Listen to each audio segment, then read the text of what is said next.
had nasty stuff happen. I think the world looks scary and dangerous, and it's all confusing, and it's not going into a good place, and it's just a big waste of time. And my physical brain will just keep telling me that. Kabbalah says, no, you can actually reframe, find a new spark of chokhmah that says, actually, no matter what my brain is telling me, it's all emunah and bitachon. It's all exactly what I needed. It's going to exactly the right place, even though I can't see the big picture. And as we said in that class, that puts us in a very different frame of mind to deal with the world around me and be a more positive person, perhaps.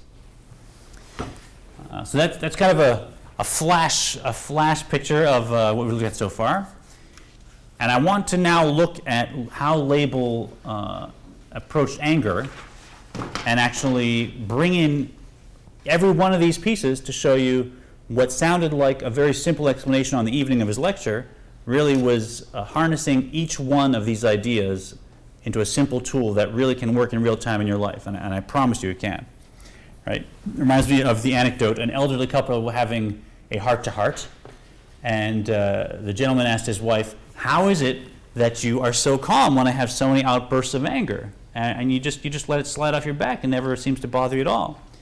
And she said, well, here's what I do. Whenever you have a tantrum, I go and I clean the toilet. And the husband said, really? And how does that help? She said, well, I clean it with your toothbrush.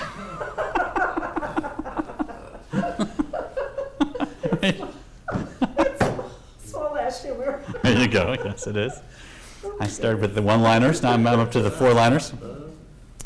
But anger really, I think any person in sort of the therapy world or any person who has any counseling or any person who knows anyone, you'll recognize when a relationship, God forbid, breaks down, often anger is one of the key factors in that. That's any relationship. Parent-child, spouse, friendship. Anger is just one of the most destructive things in the interpersonal sphere at all. So much so that, as we'll see in Label's piece, Judaism says, as Label said, and this is from Maimonides, one of the greatest halachic codifiers of all time, like one of the greatest minds in Judaism, but he was all about Jewish law. This was not like primarily thought of as a spiritual personality. He was spiritual, but he was a halachist, and he said in his greatest work of Jewish law, a Jewish person is never allowed to express anger under any circumstances. And he said this in the opening chapters of his book. This was so key. A Jewish person under no circumstances is allowed to express anger, even when it's deserved. Someone comes up on the street and slaps me in the face and calls me a bleep bleep, and I'm still not allowed to express anger, even though they deserve it, right? And my mind is racing saying whatchamacallit, how dare they, et cetera, and I'm perfectly in my right to start yelling at them. I'm simply not allowed to express anger under any circumstances. So much so that he likens it to idol worship. Idol worship. Because what's the idol that I'm worshiping when I get angry? Number one, right? Something's happening out in the world, and what is anger? Anger is disagreeing with what's happening around me in the world, thinking that the shapes that are moving around in front of my eyes, they should be doing something else, something that I think they should be doing. They're doing something else, and I disagree, and I'm expressing that. So Kabbalah says it's all divine providence. What's happening around you is exactly what's supposed to be happening, as we've touched on. And I'm saying, no, I don't care what divine providence thinks. I have my version, and my version's better, and I'm going to tell you what my version is, and I'm going to yell it, right? So I'm basically saying, instead of recognizing divine providence, I'm going to worship my own version of how I think reality should be happening for me right now. And for many other reasons. Although in most cases you're supposed to find a balance between extremes, in anger we're really never allowed to express it. And I wonder what the world would be like if, to be an Orthodox observant Jew, you really had to follow that halakhic reality as well, in any denomination. Reform as well. To be a good Reform Jew or a good traditional Jew or a good conservative Jew, it wasn't just, what did I eat this morning, or what time did I start observing Shabbat, but did I express anger at any point this week, right? Was I Orthodox about that? So I think every denomination can really take that in, because that's a tough one. And I think Label's tools are great. Can someone give me a time check? 7:30. 7:30. Perfect.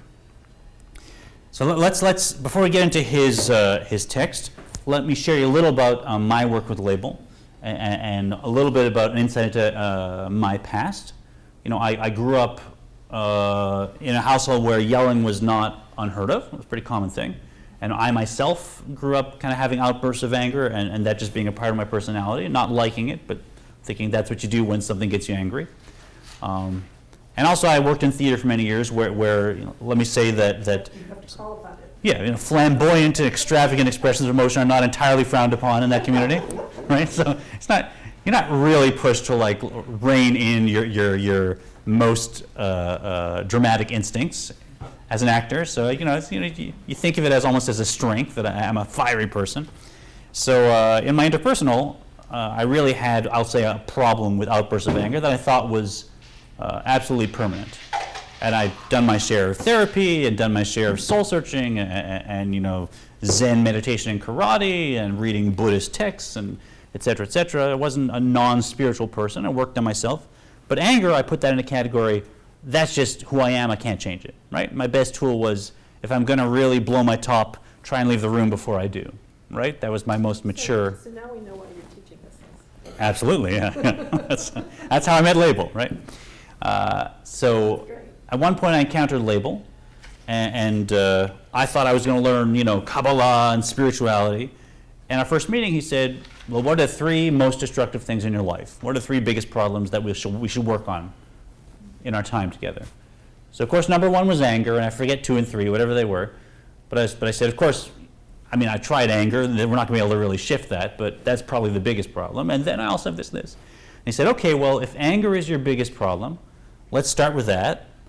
And then he amazed me. He said, and in about a week or 2, you're going to find a serious shift in in the role of anger in your life, and you'll find it's very easy to actually tamp it down and eventually have it be not a problem in your life. This is not a tricky one. And I really found that incredulous after working for, this is 40-some years on my anger and you know, not even budging it. I didn't believe him. So no placebo effect at play here that I could tell. And then he proceeded to share with me his approach to working with anger and gave me tools to carry out. And amazingly, the first time something happened since that session, after that session, that normally would have been, you know, kind of get me going, not a big one, but a little one, consistently would have got me. I simply calmly put into place what he said, and I didn't get angry. I think for the first time. Even though it wasn't like wouldn't have been a big bad thing, what would have been just like a turned into a nothing. And that surprised me, because that wasn't who I was. And then the next time something happened that was a little bigger, I just calmly did the same thing, very, very rationally did the same thing. And again, no anger, not have to dissipate anger, not have to push it down, not have to sublimate it, just no anger. So now I was really curious, what would happen when, you know, the big trigger that always got me, 10 times out of 10, you know, turned into a whole, you know, weeks-long fight with apologies and this and that.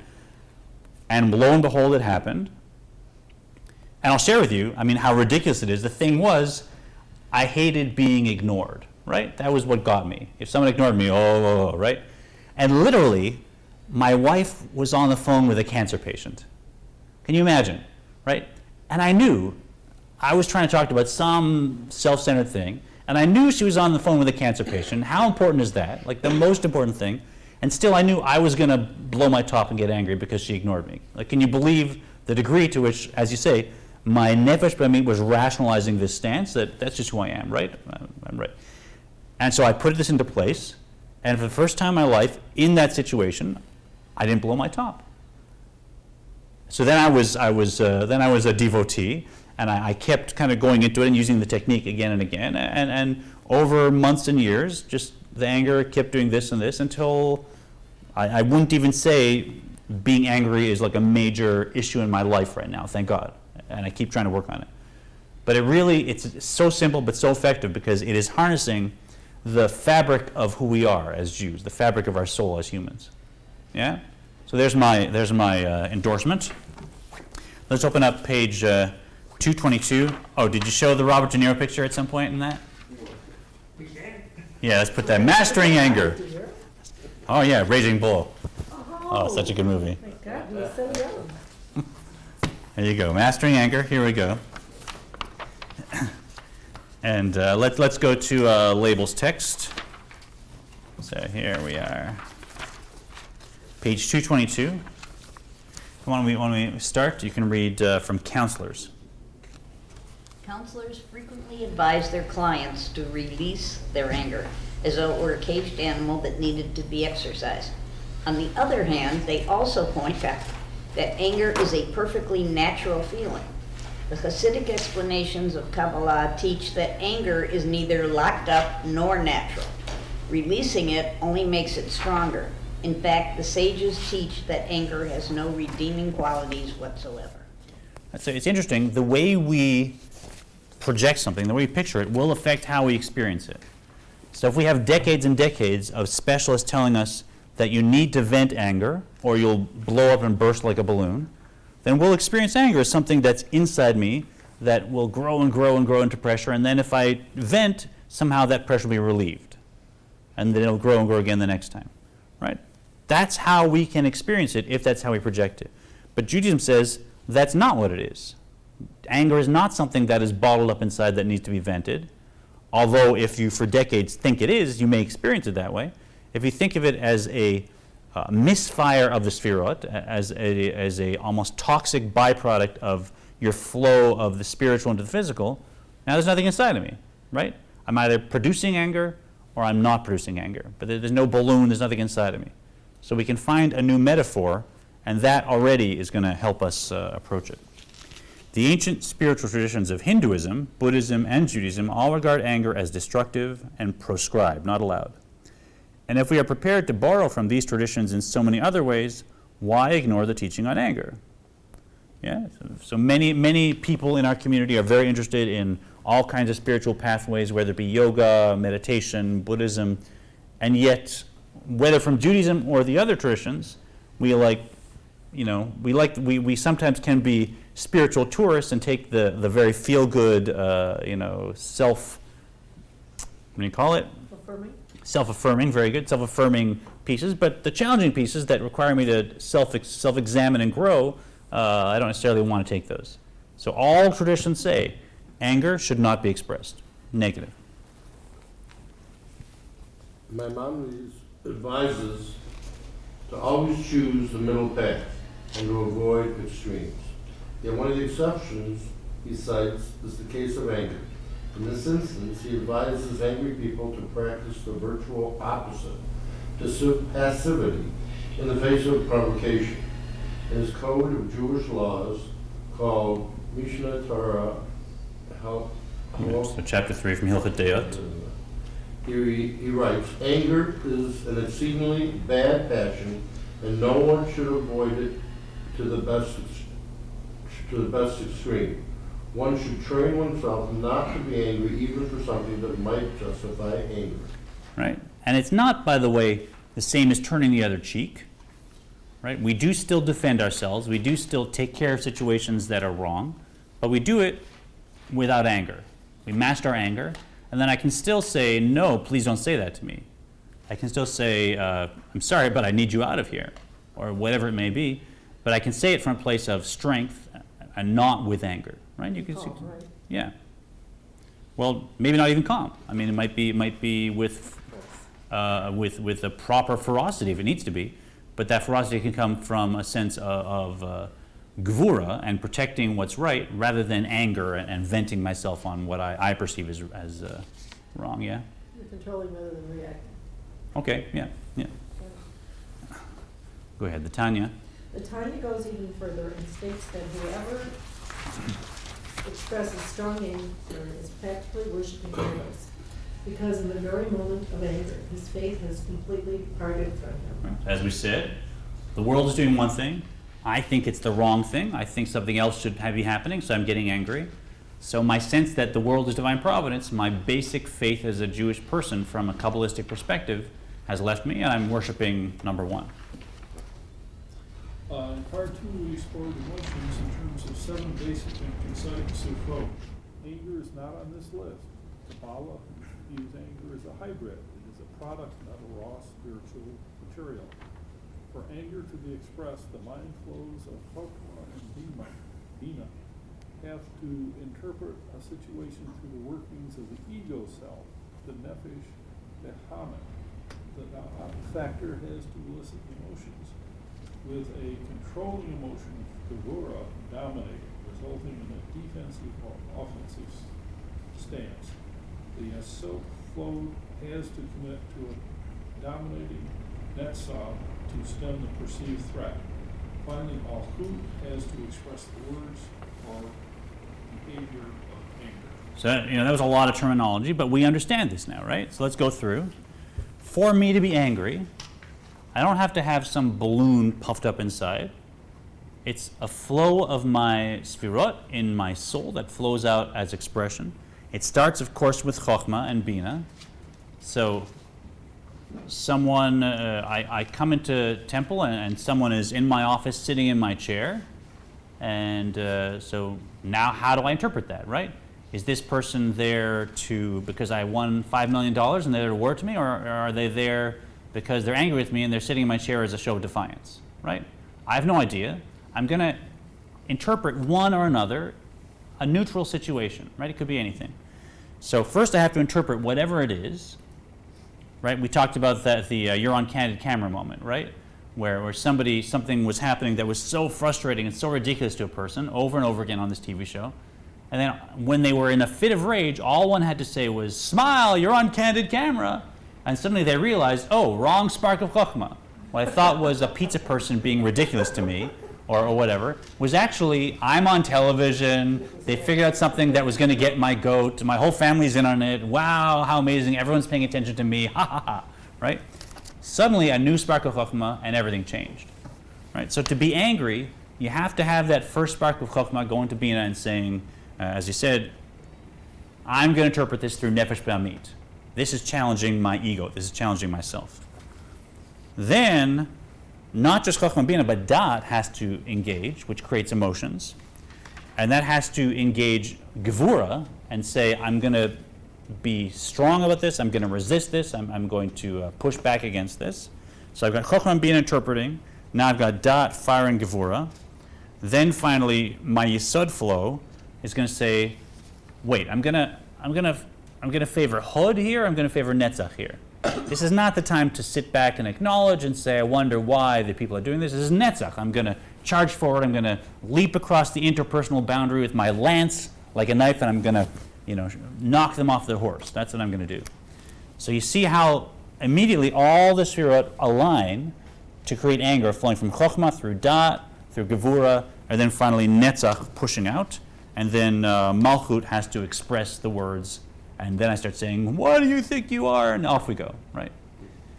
If you can start to get a sense of the kabbalistic dynamics behind anger, now we can start to articulate each of those soul powers in a different way and use techniques like labels to actually interrupt them and create a new flow. And that means I don't have to suppress anger, I don't have to push back, I don't have to sublimate it. I can just say different chokhmah, different emotions, different expressions, no anger, right? Because I toggle my soul back to nefesh elokit whenever needed. Go ahead and we can control. We can control our anger if we understand its ego and fear base, learn to intervene, and practice to offset its manifestations. But let us first understand how undesirable it truly is. Physiologically, the expression of anger correlates with unhealthy side effects. Angry people are associated with type A behavior, which can result in heart failure. Anger raises the heart and pulse rates. Body organs malfunction in the ongoing climate of anger. Anger inhibits the immune system, rising susceptibility to infection and disease. Right, so this is all just basic science. We know what happens when we're commonly angry. It has all these effects. If we realized what I'm doing to myself by doing this, I would see it as a very toxic thing, as a very self-damaging thing. I recognize I have a choice, and I'm making a choice that's causing all these effects, right? So good to keep the scientific perspective there. Anger is also socially disruptive. It aggravates interpersonal bonds and strains relationships. It is used as a weapon of control and domination. It precipitates distancing and fears. And anger people lose friends and have a poor influence on people. All right, so in terms of my quality of life, in terms of my impact on the world and how successful I would be and how much I would contribute, anger really is only a negative, right? Whether in terms of effects on myself or the world around. And you may ask, well, what about the motivational factor? When there's a cause that I care about and I feel anger about it, and then I go out and I help and I fix the world. So we'll address that here. Often you will hear people point out that anger is motivational. They will relate their pet story of someone they know who was so motivated by anger that it spurred him or her to high achievement. But hate is also motivational. So is jealousy, mistrust, inferiority, and tribal sacrifices to please the gods. Motivation per se is not a value. So, yeah. Two quick questions. Grief, when they talk about the different forms of grief, Yeah. anger is one of the things that people go through. Oh, okay. And so is that still considered in this? Or are we looking at more of a negative, more negativity? Because I think that when you're part of the four processes of grieving, anger, I don't think it's, I just think it's something you need to go through in order to get to the next level. Yeah, so, the context is important. So something may be true, but it's not something, God forbid, I would raise at a Shiva house or when someone's dealing with really extreme circumstances. That's not the time to be working on this. However, I do believe it's true in every situation, and I do believe that if I work on it in my mundane 95% of my life, which is I get angry over just shtus, over self-centered silliness, traffic and stubbing my toe, and if I work on it then possibly in those really extreme situations, I'll be able to cope a little better. But who's the person that isn't getting angry over a major loss, right? So it's out of context, but I think it's true in all scenarios. And by working on the mundane, that may also help the extreme. And when we were at that lecture with Rabbi, Wolf? somebody in the audience brought up that what happened at the synagogue at Tree of Life. Yeah. And a lot of us are angry that happened, but not angry that we're going to do anything negative to somebody, but that there's anger that stuff like that happened. And you're saying that this is something that we should be pulling that anger and having it as a different emotion?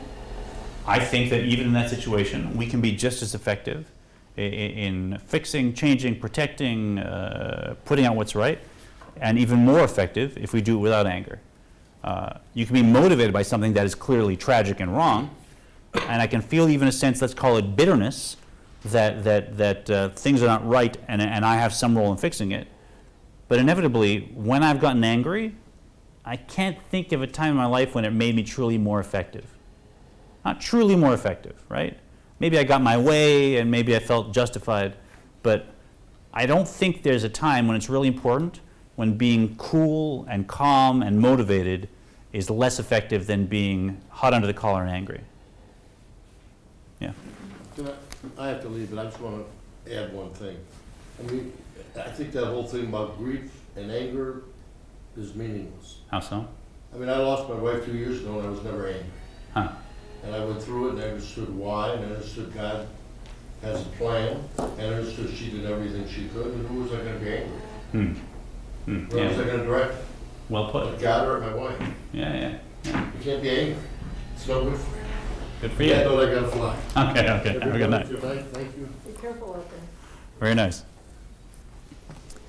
So are we at me? This leaves us with the unhealthy argument, that the expression of anger allows us to vent unhealthy, pent-up emotions. But is anger ever pent up and somehow trapped in the body? What we've seen. We have seen that emotions are 7 spiritual flows that are directed by all 3 flows of the mind. Nothing is trapped. It is simply a case of personal mismanagement when wisdom and self-mastery are lacking. Yet some people will swear that hitting the bed 100 times with a broom brings them relief. Or better still, hitting someone on the mouth. They'll tell you that they get it out of their system. It's a common argument. I think many of us have been influenced by. We have the capacity to create our own realities. Earlier, we saw mind-body studies that illustrate how our belief system affects actual changes in our body chemistry, even to the point of affecting our immune system. Beliefs also form mind images. Yeah, so we see the way we look at anger may affect how we experience it. If we believe that anger is locked up in the container of the body, then this will create a sense of inner pressure. Hitting the bed 100 times in the room releases that pressure because we believe in our imagery and create that reality. going on, Similarly, punching someone in the face for being nasty will also bring relief. But the price is socially exorbitant, Mhm. and it is based on an unfounded belief that it gets rid of anger. All right, so we may believe that anger gets pent up and needs to be released, but that may be just something that we create out of our own imagery. And Kabbalah certainly says it is. There's no, if you look at the kabbalistic chart, there's no anger, there's no kas as a sefirot, right? It's just a byproduct of mismanagement of the flow. Right? Angry people. Similarly, punching someone in the face for being nasty will also bring relief. But the price is socially exorbitant, and it is based on an unfounded belief that it gets rid of anger. Angry people continue to display anger long after it has been vented. After rather short-lived relief, the only reality is that the broom-beaten bed needs replacing, or the punched-in face lands the aggressor in jail. Releasing pent-up anger is a belief based on a fiction. The relief is a temporary mirage, in which the next instance of anger readily testifies. The only way to eradicate anger is to understand its spiritual dynamic and learn, patiently and with practice, to change that dynamic so the outcome is more appropriate, more pacific, and in the spirit of bonding and connection. This will result in true and permanent interchange. As a sefirot, It's Sefirot, yeah. Separatic flow assumes new and better patterns. An inner climate can be created where the mind guides the emotions. And I've heard so many people remark, just when Label enters the room, he makes me feel so calm and so relaxed. He's so so actively calm. It's so nice to be around him. That's from decades and decades of finding ways to guide the sefirot to flow optimally, and then projecting that out through Malchut. And you really can emanate that even without speaking to the people around you. To achieve this outcome, beliefs about anger must change. We cannot imagine an enemy trapped within. It must be transformed into an image of the mind, and emotion flows. We must become so familiar with the nature of these sephirotic flows that we can conjure up an image of Chokmah formulating the Bina flow, the Hesed blending Gevurah more powerfully. These visuals will create powerful emotion changes and neutralize the anger response. All right, so we'll finish the reading there, but compared to the way the sefirot flowed that created anger, where Chochmah and Bina interpreted something through Nefesh B'Amit, Dat caused Gevurah to flow, Netzach, pushed out against it, and then Malchut expressed it. Now I'm finding imagery to say, Chochmah will reformulate my Bina, how I'm understanding the situation. Chesed will blend with Gevurah, and you can find visualizations to actually do that, a white light blending with that red light and sweetening it and softening it, and your emotional responses will change, truly. Yeah? So let's get right into it. If you go over the page, so I want to go through really what he did in the video, adding a few pieces from my work with him. But let's look at it and include the Kabbalah as we go through in ways that perhaps we weren't familiar enough with that evening. Right? So this is one piece that I assume he didn't have time at the lecture to do, but that he did. And it's more cognitive behavioral therapy. He's also a psychologist. If you grab a pencil. Thanks. So the first thing to do, once I've gotten myself so revved up that I'm in that cycle, it's hard to then pull back.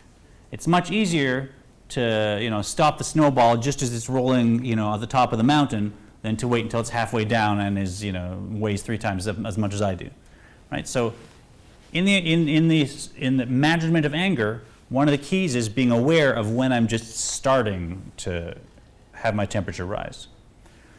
So a good way to do that, we'll just take a few moments and fill out this column each for ourselves. You don't have to show your answers to anybody else.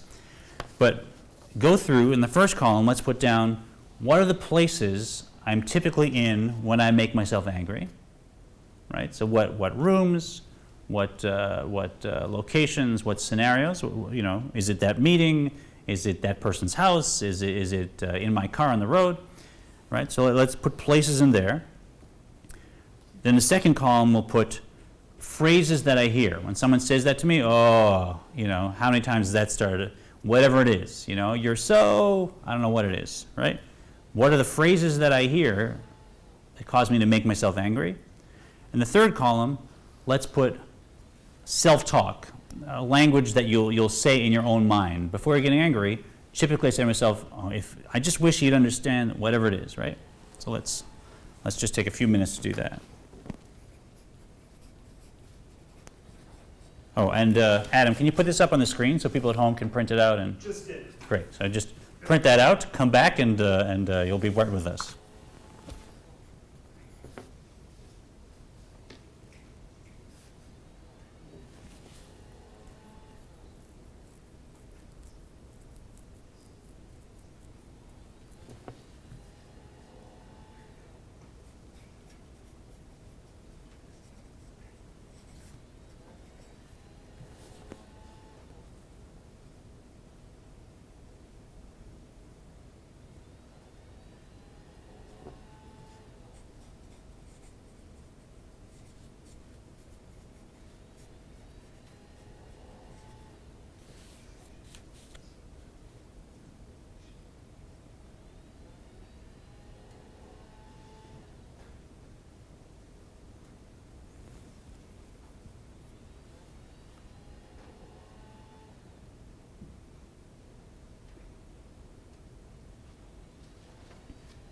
Okay, when you've got a basic sketch, you can put your pencil down when you're done. And feel free to do this in more in depth at home. You can take this home and you know, maybe lengthen the list a little more. So if I look at this, and I have this as a category, if I'm at one of the places where I tend to get angry, and if I'm hearing a phrase that tends to cause me to make myself angry, and I'm starting to say things in my mind that typically cause me to make myself angry, I should be on extremely high alert at that point. And right now, my goal should not be, let me make sure that I get my point across. My goal should not be, oh, I don't want to lose this argument. I don't want to miss that parking spot, whatever it is. My goal should be, a Jew should not express anger at any time. How am I going to deal with this anger right now, right? So be on alert and switch modes from whatever it is you're doing to, now I'm going to use labels technique for dealing with anger, right? I know it's coming, and let me deal with it now before it starts to get more powerful, right? And that's a very, very important skill, is to kind of be tracking. And even before I start to get angry, I'm walking into the spot already, that's one check on my list, and then I hear that language, that's two checks, okay, here we go, now I'm going into anger management mode, right? And it'll save you so much if you start to interrupt earlier. I'll speak for myself, it saved me so much. Second step, if we can put on our this image, Adam, please.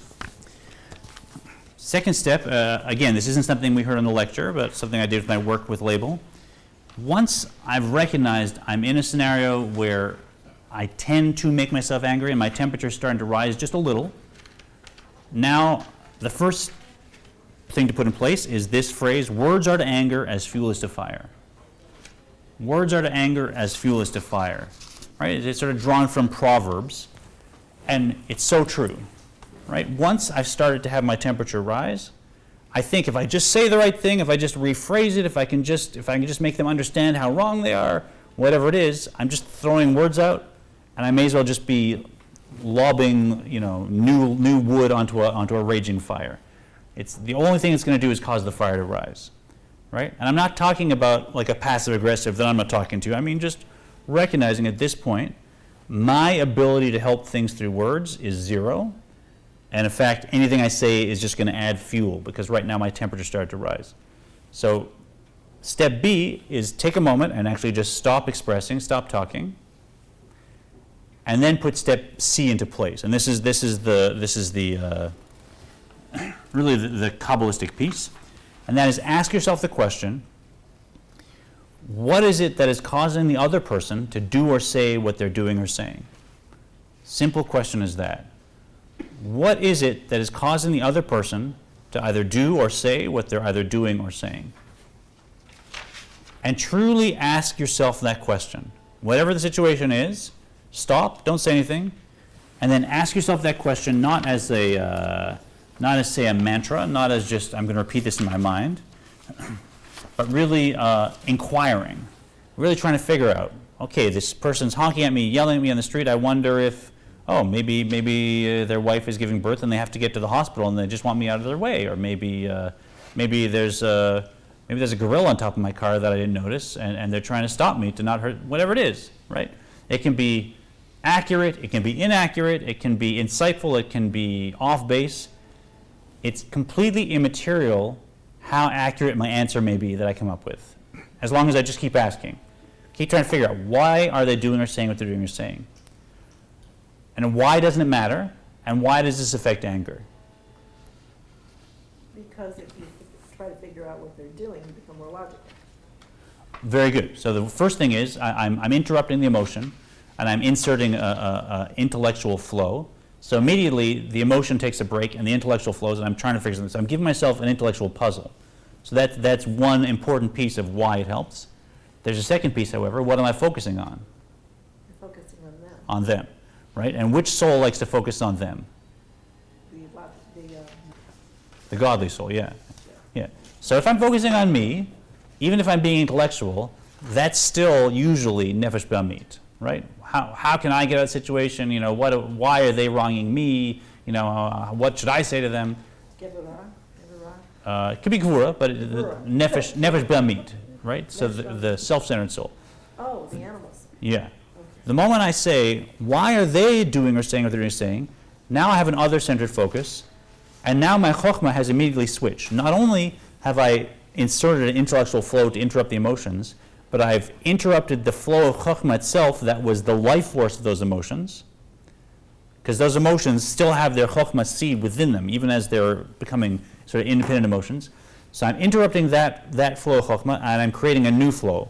When we talked about fishing in the pond of consciousness, and the way we kind of cast our line into what's above our consciousness to figure out what our spark of chokhmah should be, how we should interpret life, I'm re-engaging with chokhmah with a new way of fishing. I'm saying, why are they doing this?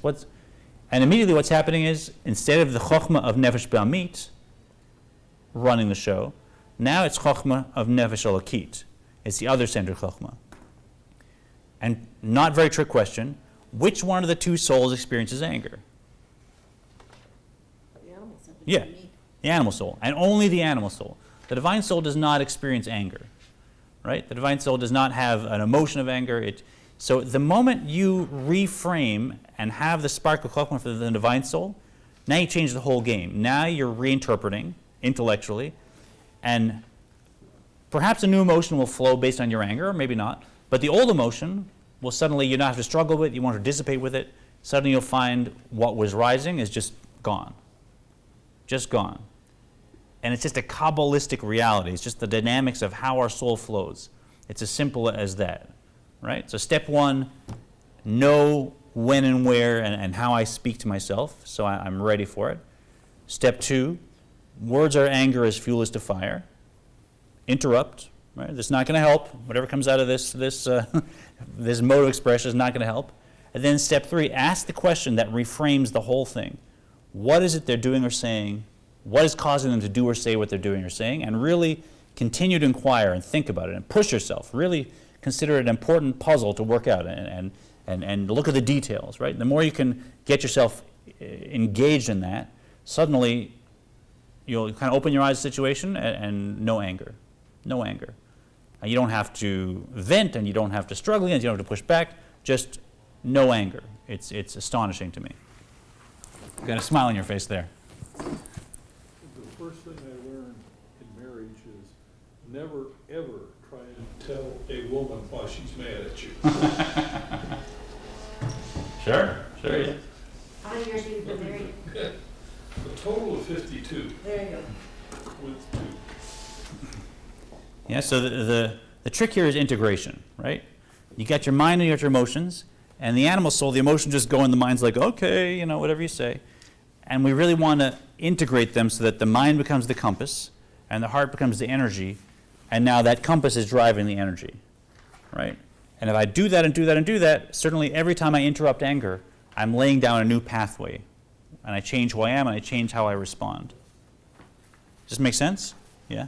There's something in Musar, I think it's Savlanut, which has to do with patience. Yeah. And one of the points that it says is it's the space between the match and the flame. And that's what you have to do, is find that space and stop and think. Yeah, yeah. Very good. That's good. Yeah, that's that moment of interruption, absolutely. Right. Yeah. I think that's this one, is the shift over. Oh, yeah, I don't know if we'll have time to do that. What time are we at? 8:05. Okay, let me think. Right. And then another piece that we looked at is a masterfully right? So that's another dynamic. The mind controls the heart. My heart may be having the most powerful emotions of anger. If I reframe with the mind, and I stop and I give my mind an intellectual puzzle, and it's other-centered, why are they doing the same? Why are they saying that?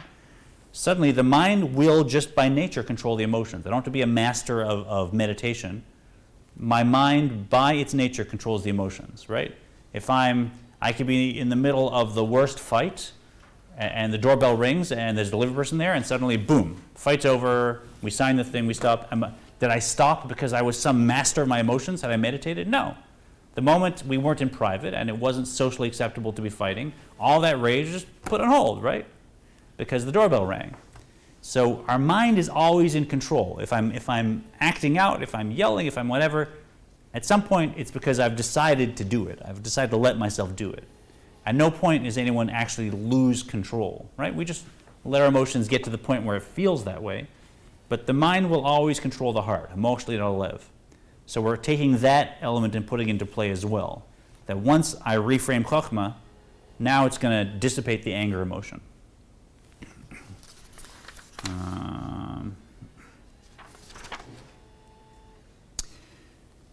Yeah, I like this. I like the conflict resolution through emotional intelligence, but I think it's a lot of information for one day. I think that's enough on that. Do you feel like this is something that people watching or us that we could take and put into practice in our lives if we wanted to? Is that kind of, yeah? Yes, definitely. A lot This of is help. probably one of the best classes. Good. I've felt we've had. Good, very good. So let's finish with this the last slide there, Adam. From my flesh I see God.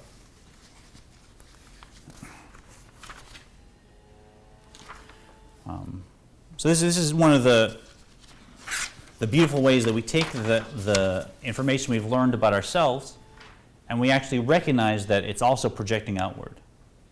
We talked about it a little at the beginning, but understanding myself is also understanding the cosmos. And that's because we were actually created, according to Kabbalah, as a little miniature version of the cosmos. Right? When God said in our tradition that God created us as a reflection of godliness, that kind of means we're like a little model of the whole thing. And I think I spoke at the beginning about the phenomenon of a hologram. Right? If you look at a hologram, those 3D kind of, I don't know, these light, almost not photography, it's something else. It's like reading a light field. You look at it and you see a 3D image of something. And if you take the screen that the hologram is on and you break it into several pieces, you're not going to see the same image in pieces like you would with a piece of paper. You see the whole image in each piece. Because the hologram, each part of the hologram contains all the information of the whole hologram itself. But it'll get a little fuzzy in each piece because you tore it up. You tear it up into smaller pieces, you'll get the whole picture again, but even more fuzzy. And each time you do that, the whole picture is recreated in each tiny fragment, but more and more fuzzy until you just get kind of blurry light, right? You get these tiny little specks of the original hologram, but each one still contains the original picture. It's just so blurry you can't make it out. All you get is fuzz. That's kind of a model for what the universe is, right? When we say, from my flesh I see God, that's from Job 19:26. The way the Kabbalah saw that phrase is that when I look into myself, when I understand my flows, when I start to be able to articulate the details of my soul and how they flow through my being, I'm actually also seeing the structure of the whole universe, because I'm like a little tiny piece of that original hologram. And the whole picture is contained in me. So if you want to find knowledge of the most spiritual, if you want to find some way to contact the infinite, the best route in Kabbalah is to actually go into yourself and have self-knowledge, because that is our map of the cosmos. And we can fly spaceships out and explore the physical universe, and we can learn information about the physical universe, and we can project spiritual cosmic structures and try to understand those. But if I understand how my intellect and emotions and expressions flow, that's actually the best map of how to explore it.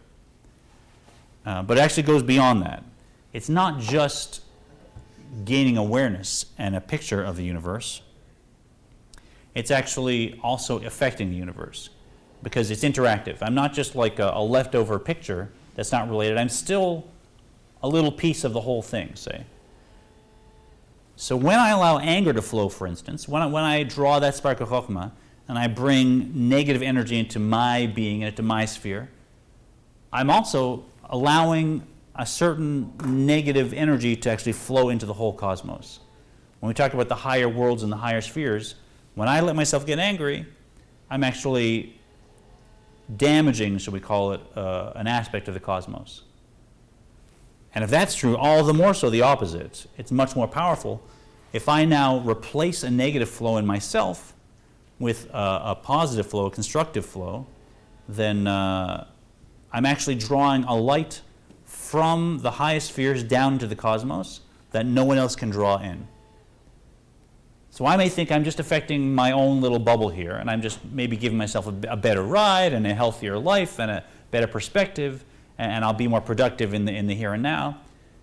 But actually, because I'm a model of the cosmos, when I bring that new flow of chokhmah down to me, there's a mirroring flow that happens in the highest worlds, and a new flow of divine light flows into the universe. And no one else can access that store of divine light except me. We each have our own world, it says in Judaism, right? Our own universe, and no one else can enter into my universe and bring in the light that I was meant to bring, right? So if somebody else even encounters the same situation and fixes it and does work that maybe was mine to do, they still haven't gotten at my light. They brought their own light into that situation, but only I, by altering the flow of my consciousness and bringing in productive flow instead of anger, can bring in that light for myself, right? And it reminds me of the famous saying, if you speak when you're angry, you're going to give the best speech that you'll ever regret, right? So it's not just going to help. It's not just going to help us in the here and now, but it's also going to help us in terms of bringing our soul's material into the world.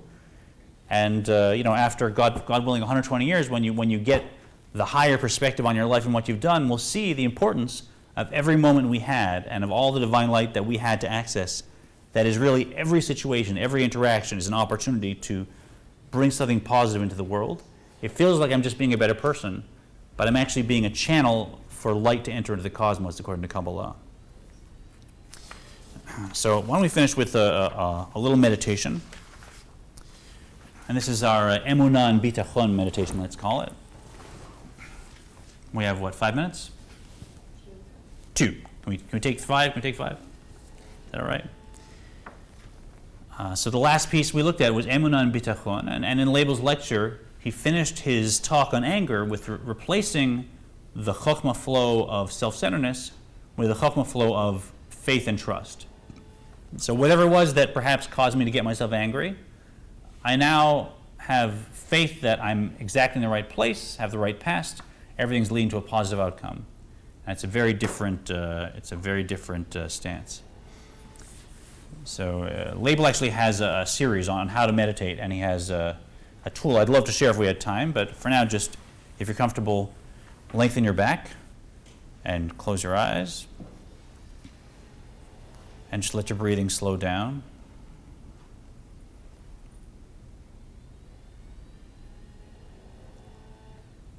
As your breathing relaxes, notice the 4 stages of any breath. There's a breathing in, and then a holding, and then a breathing out, and then a holding. So 4 stages, and try and get them relaxed and even, so as much time spent on each of the holds in between the breaths as in the flow in and flow out.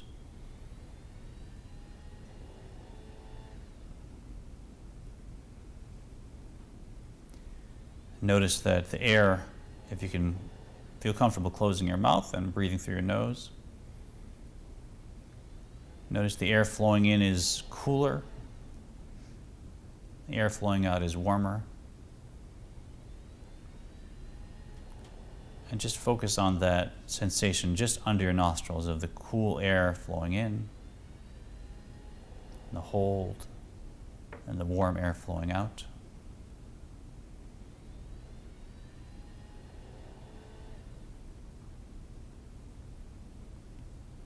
And in this slightly more meditative space, picture yourself sitting in a very, very relaxing chair, big swivel chair, or an armchair, lazy boy, whatever you like.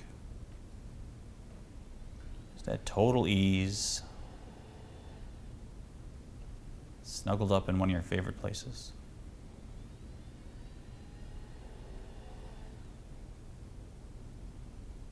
And in this space in my chair, I want you to project a river of light flowing from far off in front of you, right towards you, right into you. And then flowing again from you, out your back, out behind you, off to the farthest distance. A beautiful, wide river of light. As you sit relaxed in this chair,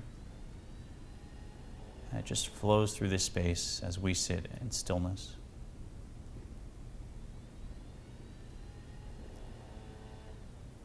If you look into that light, you'll see 10 different colors of light, all mixed together in this one river of light. And they interweave and wind and form the most complex and beautiful patterns, flowing from off in the distance in front of me, right through me, and then off into the distance behind me.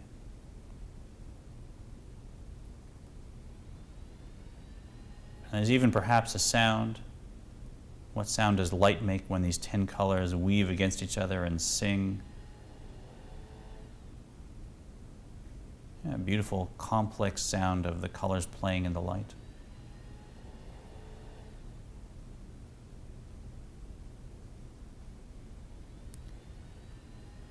And just notice perhaps that the light of the river flowing in front of you, towards you, that's your future flowing towards you. Everything leading to a beautiful, perfect outcome. And the light behind you, that's your past. Everything the most complex, wonderful, and gorgeous pattern. And you're just sitting in this calm place, recognizing, acknowledging, and appreciating the beauty of this river of light.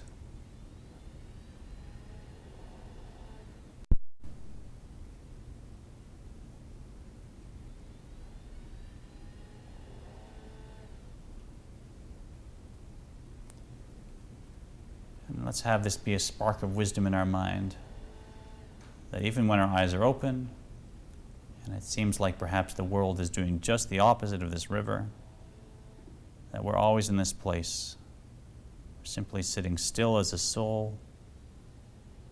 The past behind me is just a beautiful, perfect, flowing river. The future the same. And no matter what my physical brain may say, my soul understands the kabbalistic truth of this, and I can always come back here.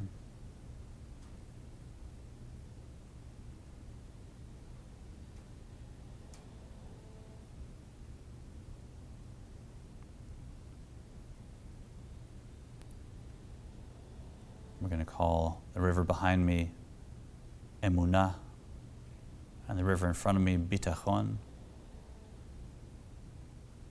And as we open our eyes, I hope this has been a really meaningful journey for you as much as for me.